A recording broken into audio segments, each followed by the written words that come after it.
Je me présente Frédéric Leterrier, je réalise des films. Ça s'appelle Temps instable. C'est une installation vidéo qui comporte deux espaces.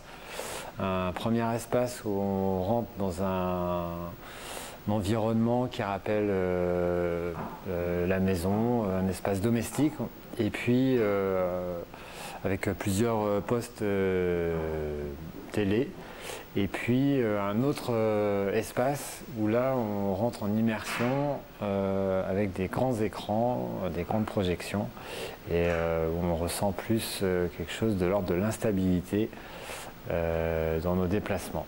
Dans la première salle, on a affaire à un duo, c'est-à-dire une file de ferriste et un cow-boy qui essaye de domestiquer le fil, de se domestiquer ou de domestiquer l'autre. On ne sait pas trop, ce qu'ils cherchent, mais on sent que en fait, leur relation est incertaine, compliquée, et donc en fait c'est tout un jeu qui s'opère autour du fil, où le cow-boy en fait que j'ai mis en scène essaye de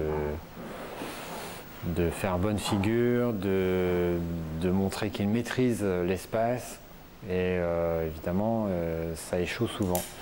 Et la femme qui est Océane Pellepel dans la vraie vie et qui est donc fil de ferriste, elle maîtrise le fil et commence à s'emparer des outils, des accessoires du cow-boy. Donc en fait il y a un inversement qui s'opère entre les deux personnages et voilà, il y a un glissement.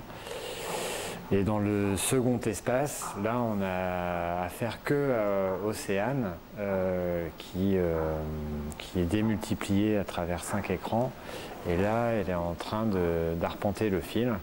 Et c'est tout un travail sur la perception du temps, perception de l'espace et une forme de lutte sur l'appropriation du temps mais aussi de son espace. Et voilà, donc c'est à partir de questions que je me posais sur notre rapport au temps et au risque. Et le temps, en fait, un temps dans le sens où aujourd'hui le temps est fractionné énormément par les nouvelles technologies, par la manière dont on vit. Et en fait, on peut faire quelque chose et en même temps répondre à... Il y a une interaction qui s'opère avec les téléphones portables, Internet et tout. Et donc souvent on se retrouve dans un seul endroit, en même temps dans d'autres endroits. Et notre temps est fractionné comme ça, on a une sensation que le temps s'accélère aussi dans notre société, mais en fait le temps s'accélère pas. Le temps, c'est juste qu'il est fragmenté et voilà, donc on a un peu une perte de repère parfois et on a besoin peut-être de ralentir un petit peu. Voilà. Non, il n'y a pas de message. C'est plus l'idée d'interroger vraiment le rapport de notre corps à l'espace, notre rapport à l'autre, comment on se situe dans notre environnement, qu'est-ce qu'on en fait.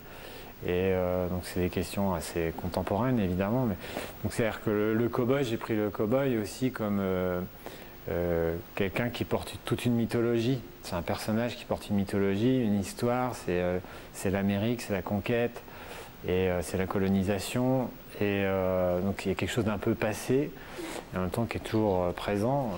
Et lui, il essaye de maîtriser encore des choses, mais aujourd'hui, le genre, les rapports de genre évoluent un peu, le rapport homme-femme évolue, en tout cas en Occident, et on se retrouve avec des hommes qui savent plus trop sur quel pied danser, voilà, et du coup il y a des glissements, des prises de risques, des questions de recherche d'identité, et donc pour les hommes comme pour les femmes aussi, parce que leur statut change, voilà, dans la société. Et donc ce qui m'intéresse, c'est de voir comment c'est possible, est-ce que c'est possible, comment les rapports sociaux évoluent, mais c'est aussi les rapports à l'environnement. C'est-à-dire que l'environnement, il détermine aussi des déplacements et domestique nos comportements. Et d'une certaine manière, que ce soit un environnement construit par l'homme comme un espace domestique avec des fauteuils, etc. Et un environnement aussi qui est extérieur, plus du coup, voilà, en fait, par exemple, moi ça m'intéresse, des questions venant de Cherbourg, j'ai des questions, des doutes, des incertitudes sur un paysage qui est multiple. On a voilà, des beautés, enfin on a des lumières exceptionnelles tous les jours, on a une nouvelle lumière, etc. Et en même temps, on vit dans un territoire qui est sous la main d'un arsenal qui construit des sous-marins nucléaires, un centre de retraitement de déchets nucléaires, une centrale nucléaire et un EPR qui est en construction. Et, voilà. Et tout ça, on vit à proximité du risque, d'un risque entre guillemets, symboliquement, de fin du monde. En fait, on a l'impression d'être dans un monde fini. Du coup, voilà, moi, ça me questionne beaucoup cette contradiction de vouloir rester, de venir vivre ici avec de la beauté et en même temps quelque chose de cruel, d'horrible, quoi. Et Philippe de Ferris, c'est quelqu'un qui prend des risques, qui cherche pour trouver l'équilibre, elle a besoin de passer par le déséquilibre et il faut qu'elle fasse face. Elle doit faire face au vide aussi. Et voilà. Donc, ouais, c'est tout ça. Ces questionnements. La meilleure raison, prendre son temps.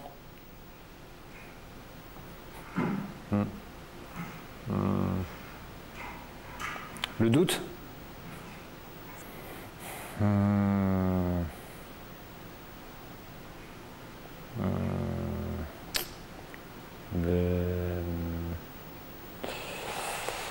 Je ne sais pas, moi. Déséquilibre.